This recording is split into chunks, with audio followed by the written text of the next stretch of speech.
Welcome to our channel. Today we have a quick fix for all you iPhone and iPad users out there who are struggling with no SIM or invalid SIM errors.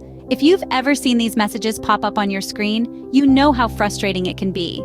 These errors can interrupt your network connectivity and hinder your device's communication abilities.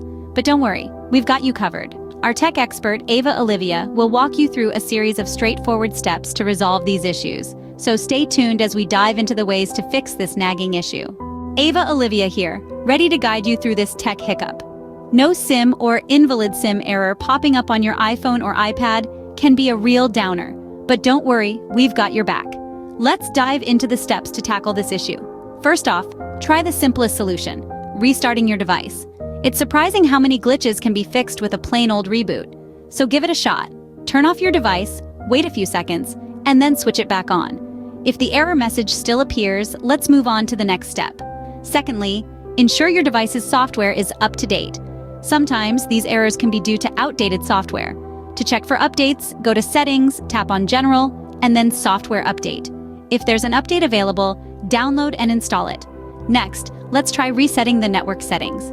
This step won't delete any of your data, but it will erase all network settings, returning them back to factory defaults. To do this, go to Settings, then General, and scroll down to Reset. Tap on Reset Network Settings and confirm the action.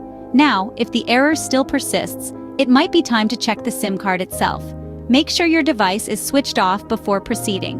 To remove the SIM card from your iPhone or iPad, you'll need a SIM card removal tool or a small paper clip. Gently insert the tool into the tiny hole on the SIM card tray, located on the side of your device. The tray should pop out, allowing you to remove the SIM card.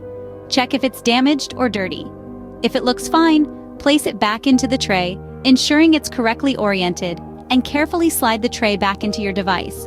Remember, if the problem persists, it's always a good idea to reach out to your service provider or Apple's customer support.